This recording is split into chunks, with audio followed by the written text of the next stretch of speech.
All right. Hello. My name is Eric. I'm from Delaware. Probably the only people who will watch this already know that anyway. The thing is that I've noticed there's a lot of videos out there about the new Twilight movie that just came out. I haven't seen it yet. I've read all the books, and I guess I'm just need to kind of be cathartic here and get out my feelings about this on a more wider scale. So, first off, the writing style in the books is good. I'll say that much. I personally don't like them. The books, I mean, the content that they have, there's a huge list. I'm not going to repeat it all because you could hear it from, any number of videos on YouTube already. But I think that I just want to kind of say that people tend to forget that the books themselves are okay. I mean, I wouldn't call them amazing or Pulitzer Prize winning, but they're, okay for a good read. I think that Twilight itself, the first book, was the best one. After a while, it just kind of decreased in content-wise. It just kind of got more and more ridiculous until we hit the last book, which I've said before time and again is just like X-Men with vampires. The fact that, we have a several Mary Sue characters, for one, stereotyping, abusive behavior, everyone said all that before. But the fact of the matter is, last book, what was supposed to be, something that only a select few number of vampires had, special powers, turns out there's actually less vampires who don't have powers than those that do. And most of them are incredibly god-modding for RP people, but Mary Sue-ish, to put it point blank. Control of the elements, mind-altering power. I mean, come on. Who's ever heard of a vampire that actually can control the elements like that? That's something that you see in an RP. A very badly written RP. The thing is that while there are a lot of bad things about the books, a lot of bad things with the characters, I think that people who don't like the books overlook the good stuff. You have, Carlisle, who's my favorite character. He is a strong father figure. He's not abusive. He's very relaxed. People don't take advantage of him like they take advantage of Charlie. He's kind. He's understanding. He's everything I think Edward should have been. If a girl's looking for a guy like Edward, probably should look more for a guy like Carlisle. Not to mention, of course, he's rich and gorgeous like Edward, though according to the books, Edward is, more beautiful than God. So, and if Edward's God, then that makes Bella Jesus.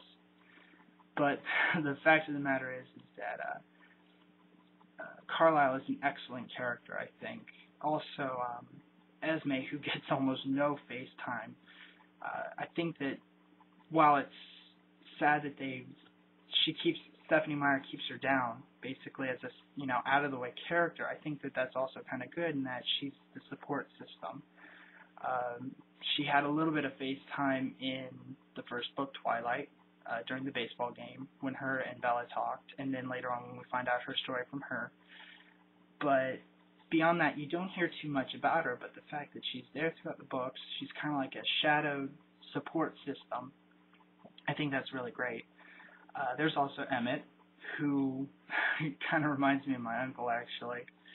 But he's, jolly and, upbeat about everything. He's almost never in a foul mood like Edward or Jasper or, Jacob. Even when he's faced with a, serious threat to his life and his family's life, he's still pretty upbeat about it. He's excited about fighting the fledgling vampires and the fight at the end against the Volturi. And so I think that, he's a good presence to have in the book to kind of balance out the fact that, everyone else is really moody and depressed most of the time.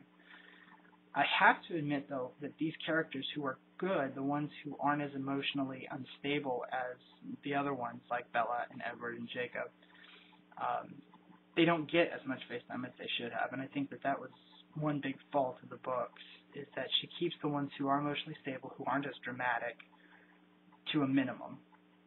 Let me think, who else? There's Seth, who, actually I was glad that he got a lot of time in the last book, because I think that really helped to keep things sane.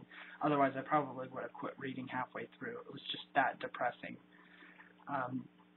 Then there was the whole issue with, Leah, who also helped out a lot. I think that it added for some awkward images in my mind when I think about her, seeing the guys transform back, without their clothes on. I think that just kind of was good for a laugh. And it gave her a little bit more power than most of the female characters in the book had. And even though, some people say that, because she was such a strong female character, all the other characters looked down on her. But towards the end, at least, she was given at least some kind of respect, and people did start to open up and like her. In terms of writing style, I think that it's very decent writing style, because when you're reading it, you don't realize just how bad some of the stuff is. She rationalizes it so well, like Edward's abusiveness or his stalker behavior, that you kind of just forget about how bad it could be or how bad it would be if it was normal, and you side with the character who's behaving that way because she makes it sound reasonable. Of course, that's also a problem, because when you have these fans who can't really tell the difference, or who think that, oh, if a guy treats me like this, then that's, okay, because he has this reasoning. No, it's not like that at all, okay? But then you also add on the fact that women are going to be looking for a guy like Edward. Okay, he's a dream guy, but you could have a guy who's just as chivalrous as Edward, just as kind as Edward, but doesn't have all those negative things. You're not going to find a guy, of course, that doesn't have anything wrong with him, but he's, you don't have to put up with a guy like Edward, because there are nice guys out there who can be, sophisticated and, sensitive, but not be like Edward and be abusive and stalker-ish and all that other stuff, and emo. That's really about it. I just had to voice my opinion. I was, diehard fan at one point. I even dressed up for the release of Breaking Dawn. I have the picture somewhere in my room. I might upload it just for kicks. And then I was a diehard fan of, or a member of Team Tyler's band. Go team. But in the end, I think that all in all, the books even themselves out. Maybe they're a little bad on one side, if you think about it. There's more bad in it than there is good, but they're not, so horrible that I have reread Twilight 3 times now, the first book. I have not reread the other ones, and I probably won't. Might go see the movie, but I'll probably wait until it's out on video, just because I don't want to waste my money on it. Or at least wait until all the fans have seen it, and then I can have the theater to myself without all the squealing and stuff that'll probably be going on. My prediction for the movie is that it probably won't do as well as everyone thinks it will. The first couple of weekends when all the fans are going to go see it, it's going to be at the top of the charts. But afterwards, like everything else MTV does, it's going to crash and burn miserably. That's really about it.